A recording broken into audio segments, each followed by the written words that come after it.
Hello and welcome to the USA Cares podcast. I'm your host, Matt Castor. I am joined with my good friend, Maeve Armstrong. Hey, Maeve. Hey. Welcome back. If you are new to the USA Cares podcast, this is a podcast all about honoring our veteran community, giving back a little bit to some of the people who have given so much, and sharing some stories, some hope, and some encouragement. So I hope that you will come back and listen again, hit that subscribe button, and make this part of your regular routine. We've got a couple people I want to make sure we mention before we get to. We've got a great story for you today, and I don't want to waste a lot of time, but I do want to take a minute to thank a couple great sponsors. Roller Die Informing, McClellan Integrated Services, and of course our good friends at Hardee's and Carl's Jr. Thank you so much for all you do and in the way that you give back and support this community. If you want to learn any more about USA Cares, check out usacares.org. We are coming up on the end of the year here, and we always get a surge of families to help this time of year, Maeve, and we're trying to find any way we can to help them, right? For sure. And explain to people real quick what USA Cares is doing here at the end of the year, like what we do to help veteran families and what somebody can do to help us. Yeah, so our main goal is to keep the families together. So any way you can help by donating at usacares.org/donate. We'll appreciate anything you can give us. But our main goal is to keep the families together. Absolutely. So it's a super busy time of year with the government shutdown stuff. It really picked up even more. So check out usacares.org. See if you can pitch in and help a little bit out here at the holidays. All right, Maeve, it's your moment. We've got I'm really excited about this. We've got a great story, a wonderful guest, and I'll let you take it away. Yeah. One of my coworkers went to a event locally, and she talked about how this lady I had to meet and had to have on the podcast.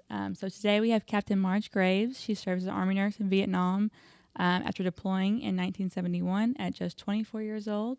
She cared for severely wounded soldiers and became known for her compassion and presence during some of war's most difficult moments. Welcome, Marge. Welcome, Marge. Glad to have you. Honored to be here. Well, thank you. Yeah, so this is... I'm just going to scoot this up just a little bit. There you go. So this is a real honor. I think, in what I've learned about you and your story, that you're talking about an era that not a lot of people like to talk about in Vietnam, sure. Right? A lot of people who are there won't necessarily talk about it a lot. But also you're talking about women in that combat zone, which again is a story that's not often told. That's correct. So how in the world did you end up there as young as you were and doing what you were doing? Throughout my life, I never wanted to be anything else but a nurse. And from the time I was a little girl, that was the field that I wanted to go in. And had a patient, a little doll that I rotted the arms off of, making poultices when I was a little child down in our basement. Yep. And, I'm 78 years old, and my husband always, who's a Vietnam veteran, also says to many people, you know what being a Vietnam veteran means? And they'll say, what? And he said, we're old. And the reality is we are mature in our years. But back in my day, women basically had three choices. You could be a teacher, you could be a nurse, or you could be a secretary. And, of course, nursing was always the field that I went into. When I was in nursing school in 1967, of course, things were ramping up as far as Vietnam was concerned. And the recruiters were coming to schools of nursing. I graduated from St. Mary and Elizabeth Hospital School of Nursing here in Louisville. Mm-hmm. And the recruiters were coming to the school trying to get people to sign up. Back in those days, we didn't have a high number of male nurses, so they were primarily going after female nurses to join the military. And mm-hmm. I wasn't raised in the best environment at home. My father was a big believer in what you weren't capable of versus what you were capable of. And I knew the Army would be the perfect way for me to get on my own and basically to get away from my dad. Yeah. That's a powerful thing too, isn't it? I mean, everybody's got their own reasons of why, but sometimes it's just you need that independence to get out on your own. Exactly, and of course, back in those days, males knew that when they turned 18 years old and they had to register for the draft, in most cases they were going in the military, And many of our young men went to Vietnam at a very young age. Right. When I was 18, I didn't have a clue who I was, and I just can't imagine going to a foreign land with a firearm in your hand, expected to do what you do in war, which is to control and kill the enemy. Was it strange at the time that a woman was going to Vietnam?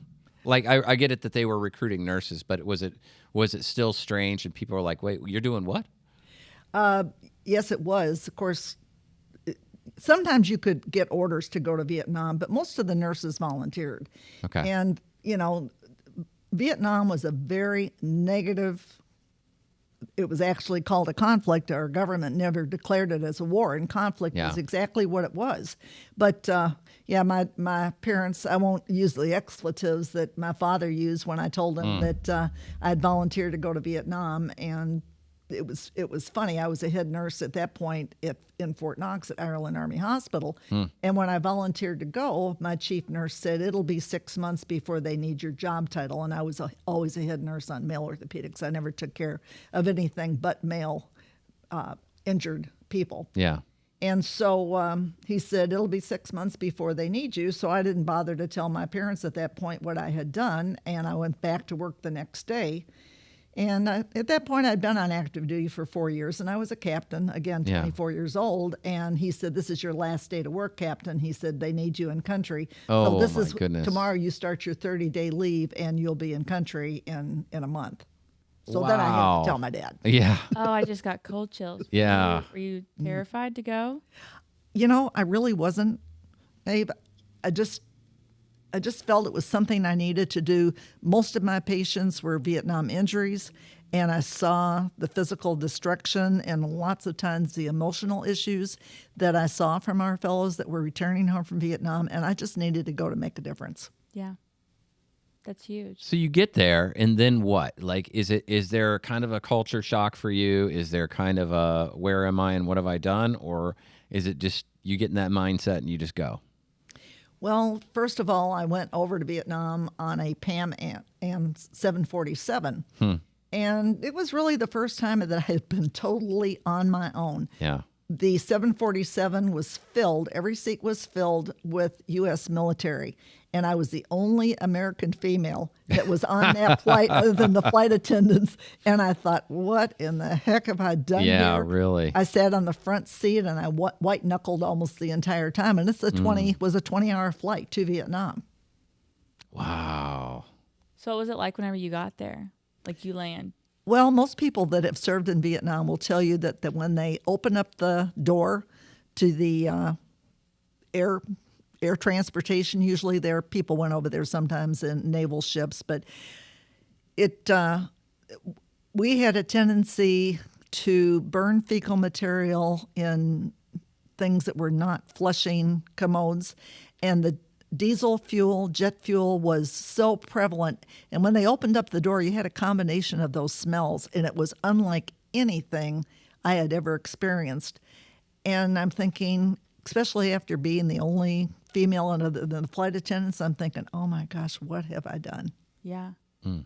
So how many other nurses were there whenever you got there? Well, when I went in country, they held the nurses for 3 days in an area that was only for American females. And of course, most of the females, there were other females that served in positions in Vietnam, but the majority of them were American nurses.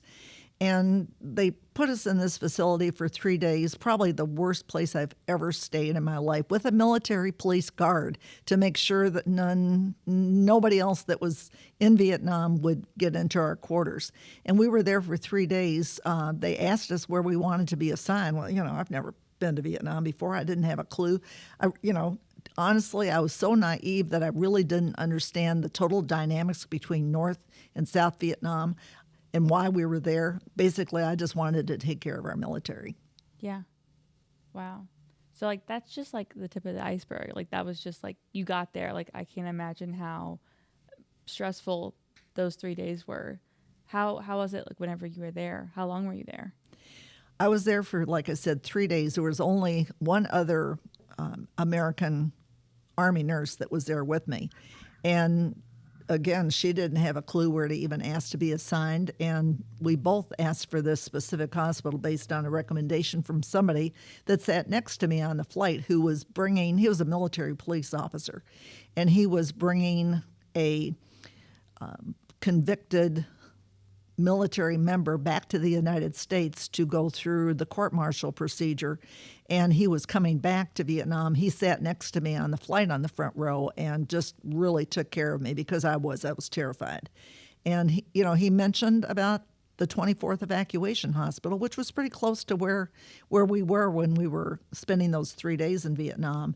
And he said that he lived fairly close to that, the MP company that he was assigned to, and he said, I may be able to help you get things like a frying pan or some of the things that would make my life a little easier in the room that I was going to be living in. So that was the hospital that we both asked for. She was an operating room nurse, and again, we both got that hospital assignment. Were you guys pretty much like friends while you were there? We were there. Probably about 6 months. And yes, our rooms were called hooches. Mm-hmm. And she was in the room right next to me, and they were very, very small, basic rooms. But, plain and simple, we had a room.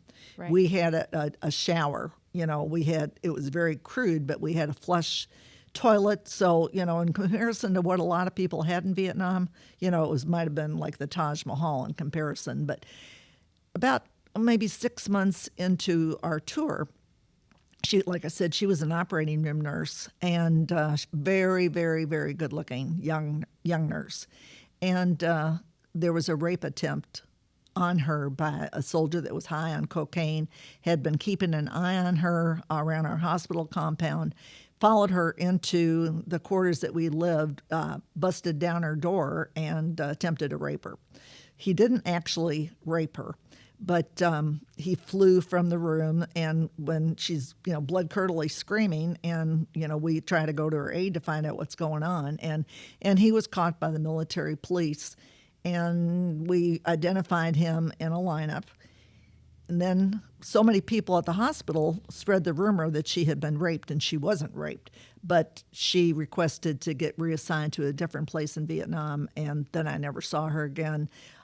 At least during my tour, and never really knew what had happened to her. But years later, we reunited. She came with her husband to Louisville. My husband and I went and stayed with her and her husband, and I'm still in touch with her often. Wow. Marge, what are the memories you have of the patients? Do you have any patients that stuck out to you that you took care of? Do you have any specific ones that maybe you got close to, got attached to, that some just people that stuck out in your mind? It's unusual to say this, but what I think about all the time is a 14-year-old South Vietnamese girl. In Long Binh, which is the place where I was assigned, it was nothing but a big military post. And we had a lot of South Vietnamese people that we were over there to try to help them avoid communism. And her job was to work for the Corps of Engineers. And her assignment every day was to clean out the chute of a cement mixer.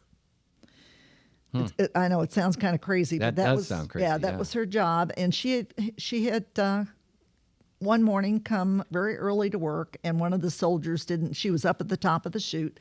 One of the soldiers did not realize that she was up there and turned the cement mixer on, and she lost both of her arms right at the shoulder. And couldn't feed herself, other than putting your face in your food to eat. Yeah. Simple things like, going to the bathroom. I mean, she wasn't capable of taking care of her own personal needs. And I wonder every day, this was back in 71 or 72. Yeah. What has happened to her? But there were so many military members that, it all kind of flushes together when another person that stands out in my mind a lot is I was in Washington at the dedication of the Vietnam Women's Memorial. Yeah. And it was on Veterans Day. Which is a beautiful memorial, by the way. I've seen it probably a dozen times, and it gets, especially if you see it at night, it's just very it's honoring, but it's haunting, and it's kind of a lot of things at once. It is. Yeah. It is. And I said, it's not, people think that it's a Vietnam Nurses Memorial. It's not. It's a Vietnam Women's Memorial. Right. And I was there in 93 when it was dedicated. And when it was unveiled, we had not a clue what it was going to look like. Actually, Harry Connick Jr.'s mother-in-law, Shirley Goodacre, was the sculptor that won the award really? For I that. Didn't know that. Yes. And he was actually Wow. there during the dedication in 93 and sang a song cool. to honor the whole thing. But there was a young man who made a suicide attempt. He was not one of my patients, but I often had to do supervisor duty for the whole hospital. And he had made a suicide attempt and took a very strong firearm underneath his chin and blew off the front of his face. He did not die while he was in Vietnam, and I often wonder what had happened to him. And on Veterans Day, we gathered together on Pennsylvania Avenue with a street sign that would say the hospital that we were assigned to, and we gathered there. 5 people that I was with in Vietnam were actually there at the same time. Didn't have a clue that I would see anybody I knew. Yeah. And they asked if any of the patients were there, if they wanted to walk with us to the memorial, and he was with us. Really? He was with us.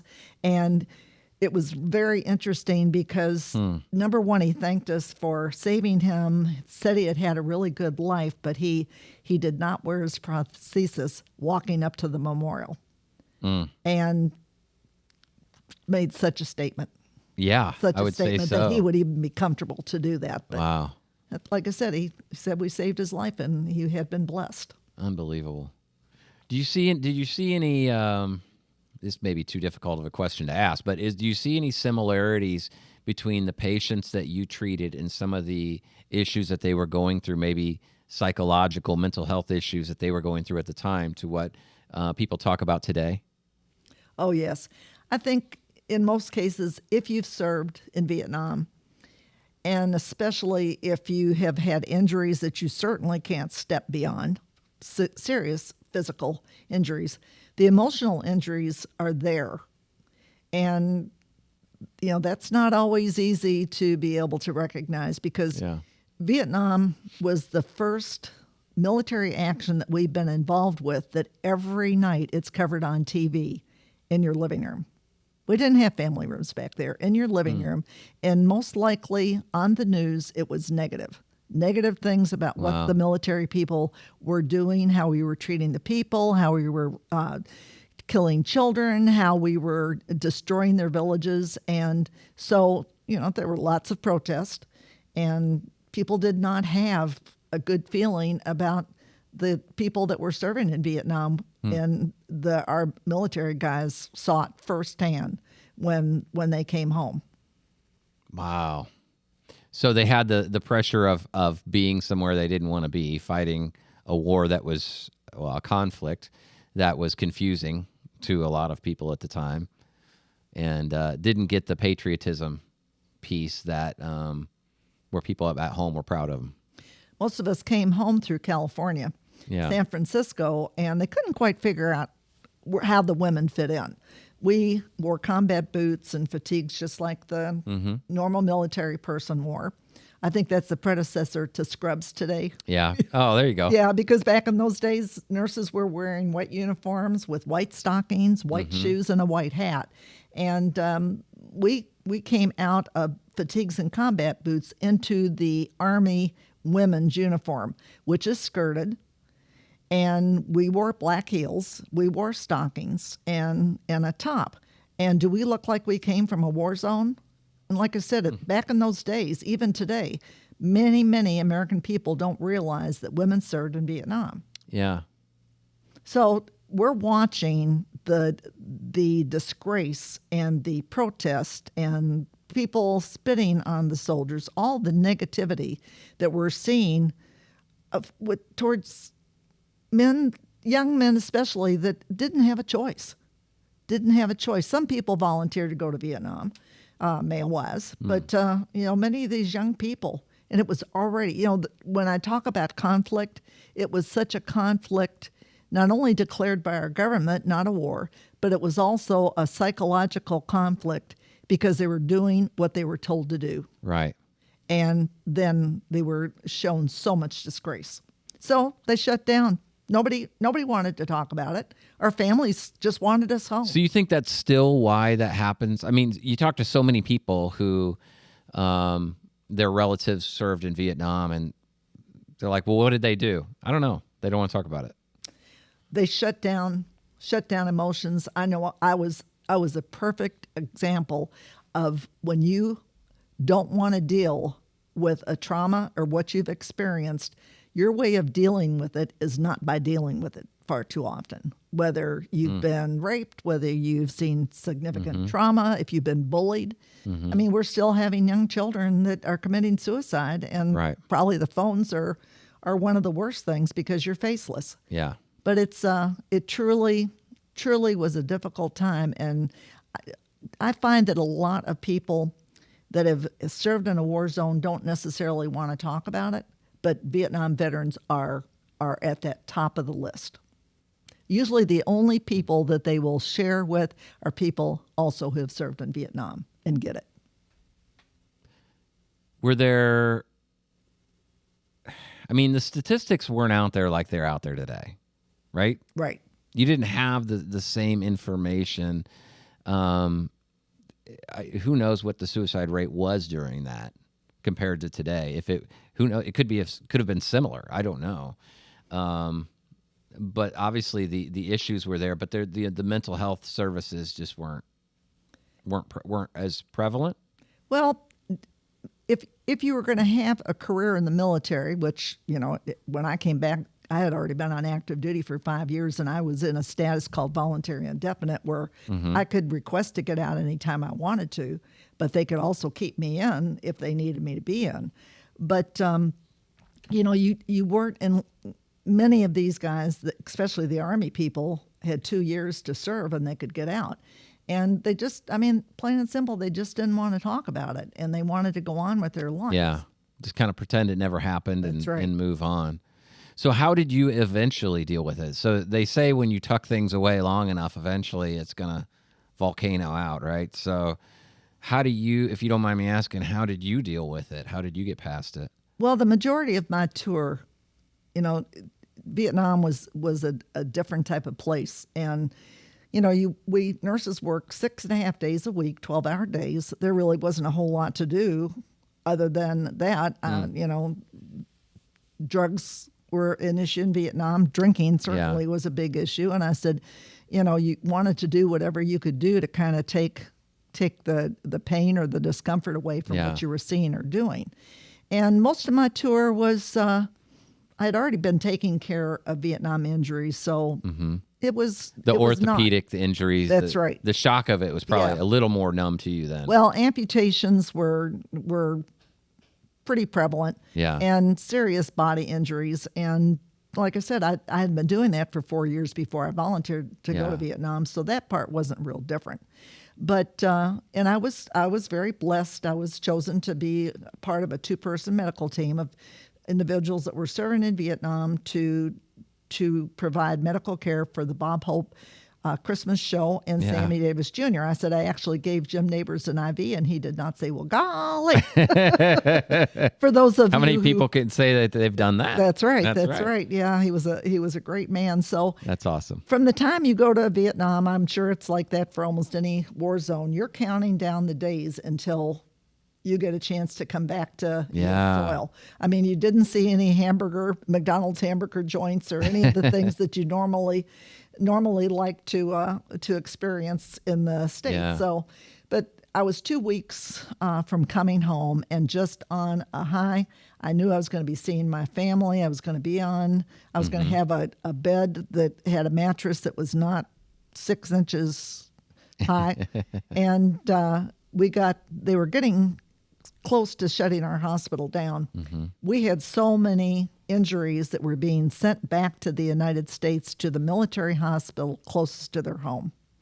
And we were needing our medical people back in the United States to care for these thousands of injured soldiers. And so I was one of the senior nurses at that point. And we got notified that there had been a Chinook helicopter that had crashed, and they were bringing back the bodies to our hospital. And for 2 days, along with 4 other people, I was a body identifier for 34 Oh, my totally gosh. burned, dismembered young men. And I will tell you, it is the most horrific experience that I could have ever imagined and that I have ever experienced in my life. Not something you ever get past. No, we didn't wear gloves when we were trying to identify who these young men were. We at that point, we didn't have a manifest. It turned out there were actually 4 Chinook helicopters that were flying soldiers that had been on the front line for quite some time and had not had time off, and they were sending them to an area in Vietnam called Vung Tau. Beautiful, beautiful beach area for 3 days to give them supposedly a rest and recovery. That's the R&R that military people say. And the lead helicopter crashed. Now, the other 3 helicopters, Chinooks, and they're the large helicopters that have got the blades on both ends, primarily used for cargo. The other 3 took off because they assumed it was enemy fire. And it turned out it was not enemy fire. One of the pins came out of the rotor blade. There's an entire description, names, and what happened. It happened on May 10th, 1972. And if you Google Chinook helicopter crash in Vietnam, May 10th, 1972, you'll see all the details and all the names and ages and where they were from. And so, like I said, the other 3 took off, and then when they found out that it was not enemy fire, it was very difficult for anybody that was involved in that Chinook. But so, like I said, we didn't wear gloves because we're trying to. I mean, their bodies were just burned beyond recognition. You'd find a burned head, you'd find a burned trunk, legs, arms, and we're trying to find teeth, dog tags, rings, anything that we could possibly find to be able to bring these young men home in body bags to their families, and it was next to an impossible task. It became a puzzle. It did. Wow. Their bodies were covered with jet fuel, and it was, like I said, it was just a horrific thing. Oh, that's a nightmare. So, I mean, I don't know how you don't recover from a situation like that, but I mean, did you learn healthy ways to begin to cope or to begin to just move on with your life? Well, some of the steps I took, I'm still in the military when I get back from Vietnam. Yeah. And I had a 30-day leave, and also I'm sure the military, the Army, knew what I had experienced over in Vietnam, the last part, and I told them that I could not take care of U.S. soldiers again. So they put me on a pediatric ward. Yeah. 4 months later, I got out of the military, and I never worked in a hospital again. Yeah. I was a hospital type of nurse. I liked providing care to the family members, taking care of my patients, but I couldn't take a chance of ever experiencing anything similar to that. Yeah. So, I marry a Vietnam veteran, and we have two children. Again, it took me a long time before I ever went back into the workforce. Became a kindergarten teacher, worked for a doctor's office for 3 years, and then went to UPS here in Louisville. Yeah. And I seemed to be doing okay. Many of us know how to be masqueraders, and and I couldn't have done it any better than I did. I never talked to anybody and told anybody about what I experienced in Vietnam, because I wanted it to go away, and I assumed that if I didn't deal with it, that it was going to go away, and I locked it up when I left Vietnam, not to be reopened by anybody. And I'm sure you thought nobody will ever be able to relate to this. No, and my husband was an infantry officer, and he was in the jungles fighting, and I'm sure he saw horrific. I know he saw horrific things also, but I didn't want to deal with it. Yeah. I didn't want anybody to know what I had done, and so, like I said, I became a master at appearing that everything in my life was fine, and inside it really wasn't. What was the moment when when it came to surface? Well, in the latter 90s, again, I was an occupational health nurse at UPS, and in the latter 90s, at that point, I had been moved to the airline portion of UPS, and we were not flying on the weekends like we are now. And we took several of our cargo ships and converted them to passenger ships. It would look just like a normal airline. And we would fly people to Punta Cana, Cancun, different beautiful vacation spots. And the NTSB, the National Transportation Safety Board, said we had to have a plan in place in case we crashed with passengers. So they decided, since I was a Vietnam veteran nurse and had seen a lot of trauma, to put me in charge of the on-site morgue at the crash site, if there would be a crash site. No. And I was a manager at UPS, and I had never, recognized or talked to anybody about what I had gone through. And so I didn't say I can't do that, but that became the tornado of my downward. Every time I got my hands close to my face, I'm smelling burned flesh. I'd go out to the airport often with my job at UPS, and I'm smelling jet fuel, and it takes me back to their bodies being covered with fuel from the helicopter crash. And my phone often rang with my job at UPS, and every time my phone rang at night, I'm assuming I'm getting the call to come to a crash site, and that we had a crash. And I mean, I am taking a tornado downward, trying to put on the face that's still it, because I've got a lot of responsibility as a mother, as a wife, but also as a manager for a very big and important company. Wow. So did you seek counseling at that point? Did you? Well, my family is riddled with depression. My mother basically didn't function after 55. Wow. And I have a strong genetic background with depression.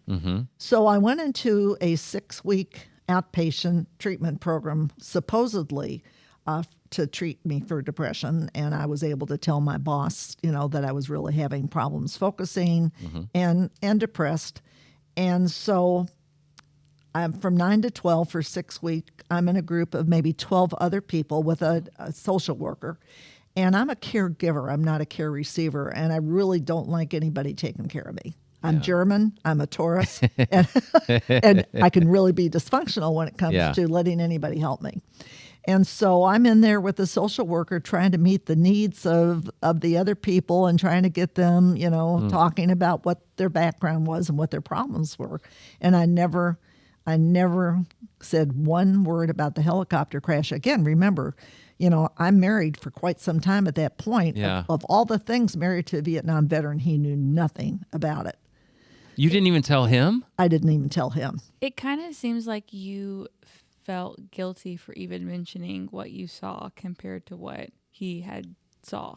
And sometimes I still do feel that way because I know he went through, he had a long career in the military, but in Vietnam, he went through some very dark times too. Lost one of his best friends. He still wears a bracelet every day that honors the fellow that he knew so well that got killed in Vietnam. And so, but also, I am fairly respected.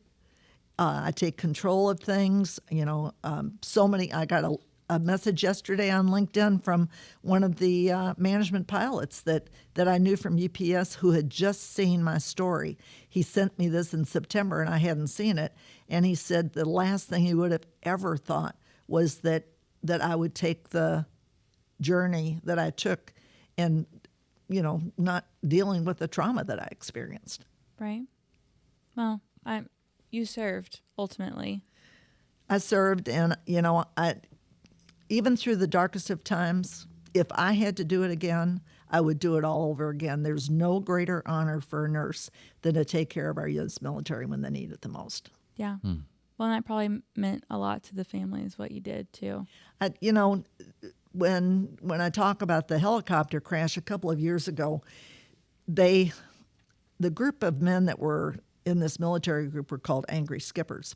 And they had a 50th anniversary from when they had the helicopter crash. And my daughter, my oldest daughter, Kristen, reached out on Facebook to try to find some of the people that were on those other helicopters. And there's a fellow, his name is Robin Wu, that I'm on Facebook with, and he was actually on one of those helicopters. And I've been able to converse a lot. But, the man that was in charge, they had the 50th anniversary gathering, and they wanted me to come and speak. Wow. And I knew I couldn't. To see the families and to be able to interact with the families was just a little too raw for me. I sent them a long letter and a speech that they read, but it was just something I knew that was probably not smart for me to do. Yeah. Well, I think that's fair too, to know yourself, and some people just push through because they think that's the nice, polite thing to do, but knowing yourself and taking care of yourself is the more important thing to do. Well, like I said, when I needed it the most, I didn't get the help that I needed because, I was dysfunctional, just like many Vietnam veterans are, because, that's just the way we are. Yeah. Just the way we are. Yeah. What happened with me in this 6-week treatment program, the last week that I was there, I'm starting to realize that within just a few days, I'm going back to that responsibility at UPS. And I started having some really dark thoughts. We lived fairly close to Suburban Hospital at that point here in Louisville. And on Thursday of that week, I took myself up to the 7th floor of the parking garage, the top floor where there's not many people. And I'm thinking, how in the world am I ever going to go back to that responsibility in just a few days? I knew I really couldn't do it.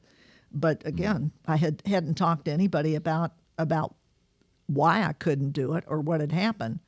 And on the very last day of my treatment program, and I'm saying goodbye to the other 12 people besides the social worker that I had spent 6 weeks with, and then I'm really starting to have really dark thoughts. I came back home and went back up to the 7th floor of the parking garage, only this time I took a bottle of Ambien that my doctor had given me for sleep, my psychiatrist that was in charge of the program that I was involved with, but again, never knew anything about the helicopter crash. And I'm sitting there in my car, and all of a sudden I dump my bottle of Ambien, 18 Ambien, in my hand, threw them down my throat, had something to drink, and I'm saying, oh my God, what have I done? I want to live. I don't want to die, but I need help. And it was the beginning of my war to healing. I ran inside the hospital. There were 2 gentlemen there. I said, get me to the emergency room right away. I need help. And 2 hours later, I woke up with my entire family around me in the emergency room. Wow. Real turning point. If you had told me, and anybody who knows me well, that I would ever consider suicide as an answer and a solution, they said, you apparently don't know her, because I'm about life. I'm not about death. Yeah. But I was sick. Wow. Yeah, I think that's part of the misconception of suicide and suicide attempts is you hear all the time, well, they were the happiest people. They were the most outgoing, the life of the party type people. Never thought in a million years, but it is. It's an illness, isn't it? Yes, and you never know what's going on in somebody else's head. Yeah. And I tell people, I said, if I can do it, so can you. Yeah. Because that was just not who I am. Once I got the help in 2005, I've not had any other issues. So what do you tell people now, though, who are, somebody maybe even listening to this podcast who's going through that dark moment, is going through those thoughts, fighting those thoughts away in their head that are telling them to do something? What do you tell them? I tell them, get the help you need. It's not a character flaw. It's an illness. And it's normally an illness that was caused by a traumatic event. I said, we have people that have been raped, that have experienced significant trauma, that have been bullied either at school, have been bullied. We have young people that are committing suicide. I spoke this past week to the middle schools at Hodgenville, and they've experienced several student suicides. And there was a young woman that came up to me afterwards. It was a huge Veterans Day program. And I was blessed to be the speaker, and there was a young woman that had come up to me that had been in the choir and told me that she had also been thinking about suicide, was getting getting the help. But that, I gave her my card. That was a middle school? That was in middle school. Goodness it was the gracious. 6th, 7th, and 8th grade. There were probably 200 middle school students that were a part of this program. Wow. And I gave her my card, and I said, because I do have cards, and I said, I don't care what, we're still from the old generation that have a landline. Yeah. And I said, I don't care what time of the day or night it is. If you need to talk to somebody, if you're thinking that that's an answer for you, I said, I'm not a counselor, but I know what those thoughts are, and I know where they can take you. I've also come to terms, and it was difficult for me to say it, still is difficult for me to say it, but it's true. I said, suicide and attempts at suicide are probably the most selfish thing you can do. You end your pain, and you create a lifetime of pain for anybody who cares about you and didn't have a clue what you were thinking about. Yeah. Wow. So true. Well, I'm so glad that you're speaking now, and you're able to share your journey with other people who may be going through something totally different, but it all ends in the same place. And I can't imagine the impact that's going to have and how many lives you have impacted through your speaking engagements. I've spoken to fire departments. I've spoken to high schools. I spoke to St. X a couple of years ago. Yeah. 3 classes. And then there was a young man also that came up to me afterwards and said he already had a plan, that if it had not been for me being so open about it, he already had his plan. He would have been dead last night. And I don't doubt that. I really don't doubt that, because especially for people who are in that moment and feeling totally alone, and then they can relate to somebody else who's sharing a similar story, and they're like, wait a minute, that was kind of what I was feeling or thinking.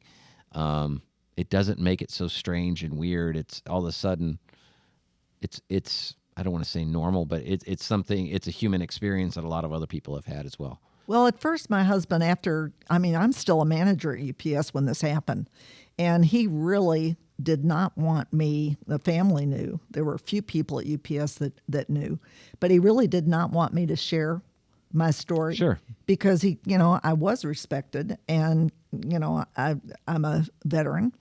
Yeah. And I also, I know I left my mark with many of the people that I worked with at UPS, and he didn't want people to see that other side. And I said, Yeah. You know what, Bob, we are here to make a difference.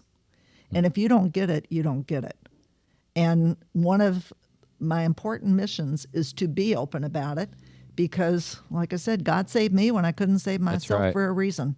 That's For right. a reason. Good for you. Good for you. You brought some things with you today. I was going to see if you'd mention. So if you're watching this on video, you see there's a couple items on the table. Would you take just a few minutes and talk about some of these things? Absolutely. Well, I've got a couple of pictures. I have to tell you the story about this picture. This is when I mentioned about the uniform that the women in the Army wore. Yeah. This is not the nurse's uniform, and I know there's some glare there, but my mother wanted me to have a formal picture made when I went to Vietnam, and so this was a picture of me in my uniform. Yeah. And when I got home, she said, "You know why I had that picture made, Marge?" And I said, "No, Mom, why?" And she said that was going to be the funeral home picture. And I said, I Wow. didn't make it home. I said, "Mom, why did you tell me that?" Yeah. Well, my husband and I have done all of our pre-arrangement, and you know what? That's going to be the funeral home picture. Wow, that's powerful. Yeah, yeah. Oh, my So, goodness. My husband usually keeps that on his desk, but I borrow it from time to time when I speak. So that this is another picture. This is a picture of me at my nurse's station in Yeah. Vietnam. Again, you can't see the combat boots, but those are the fatigues. And oh my goodness, our hospitals were like corrugated metal Quonset huts. They were on cement. It was Wow. so crude, but we worked so closely together. It was the first time that we called everybody by their first name, no matter what their ranks Really? were, because you don't have friends and you don't have family, and Yeah. you're there with each other, and knock off all the formality. We're all trying to survive this crazy time together. So there's also, like I said, my husband. December 1st is 53rd wedding anniversary, and I keep him around because he's so good at getting me little trinkets. But this is a Vietnam veteran Army nurse. You can actually find these on eBay. Yes, on eBay. There's ones that are brunettes. This one was a blonde, and this is again the fatigues and combat boots. And I always kind of laugh because he has a GI Joe that the name on it is Robert Graves. And so he bought that, and he's got that in his office along with everything else military that crosses his hands. And I said, Bob, how big is that? And he said, it's about 4 or 5 inches tall. And GI Joes were back then. And I said, well, I want you to notice that GI Joe made a Vietnam nurse, and they're the size of a Barbie. So need I say more? Nice. And again, I mentioned about going in 1993 to the Vietnam Women's Memorial. This is an exact replica of the statue that is there. It's just the most beautiful, beautiful statue. This is a music box that my husband found, and it plays Winds Beneath My Wings. And when I was there in 93, when it was dedicated, there were so many people that were there. It was on Veterans Day. And the things that were left at the foot of this statue, so many Purple Hearts that wow. People that had been injured in Vietnam left their Purple Heart medal, so many flowers. It was just, and I had never been to the wall before. And it was the first time I actually had gone to the wall. And I walked down there with one of the doctors that I served in Vietnam with. We were there for the dedication of the memorial. And from 1972 to 1993, it was the first time I shed a tear about anything. I let my wall down, personal wall down. And it was about a 3-day event. And I came home after crying pretty much for 3 days. And my husband's never seen me cry. We got married in 1972 after I came home from Vietnam. And he's at the airport with my 2 daughters. And as soon as I see them, I am a blubbering fool. And he said to me, why are you crying, Marge? Well, I put my wall back up again. And it's still very difficult for me to cry. I'm a caring, feeling person. But when you shut down emotions, that's a human side. When you shut down emotions for that long, it's difficult.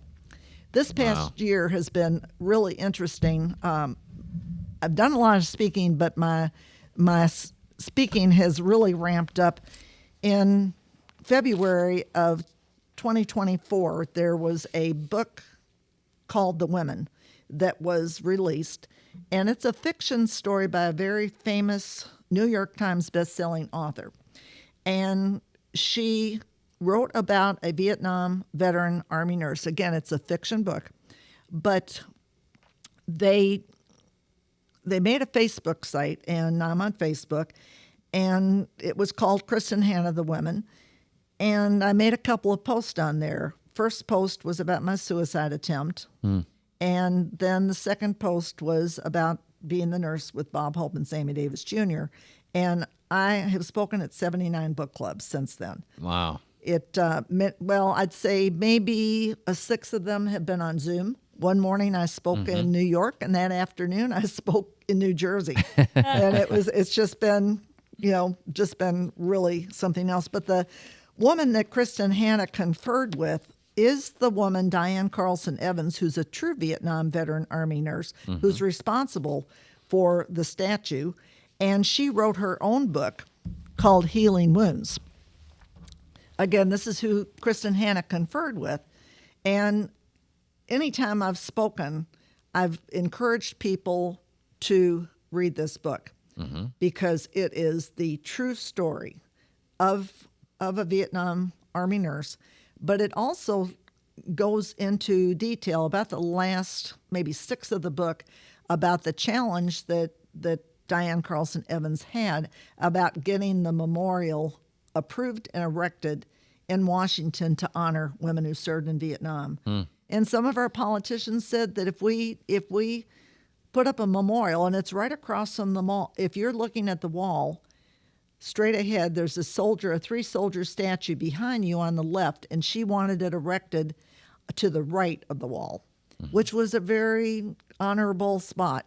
And some of the politicians said that if we erect a memorial for the women who served in Vietnam, we'll have to erect a memorial for the service or the canine dogs, the scout dogs that served in Vietnam. But she is a strong, determined woman, and we just have to thank her for what she did to honor the women. Unbelievable.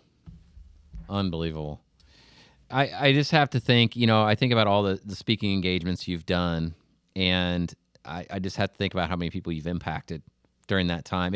There's healing with sharing your story too. So I think you're probably helping yourself in the process, but you'll never know how many people you've reached.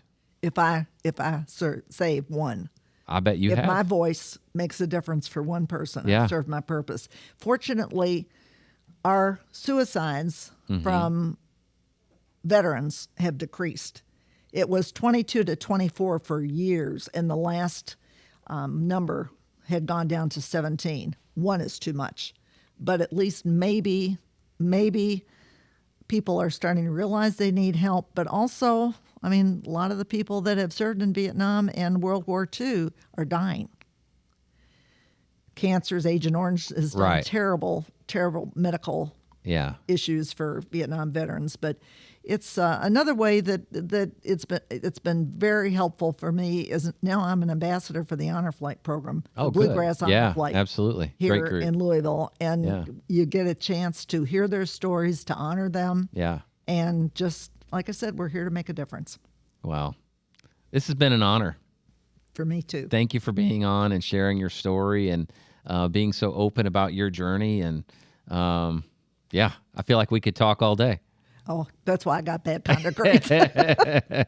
Well, thank you so much. I appreciate it. And I hope you'll come back again sometime. I'd love to. That'd be great. Well, again, if you're new to the USA Cares podcast, this is what we're here to do, right? Is share stories, share hope and encouragement. And if you're somebody out there, maybe you've gone through something like what Marge has talked about, and you're having a hard time, dial 988, call and get some help. Reach out to the VA. They're here to help you. Talk to your friends, but get it out. Get to talking about it and get the help that you need. If you need assistance in a multitude of ways, reach out to USA Cares.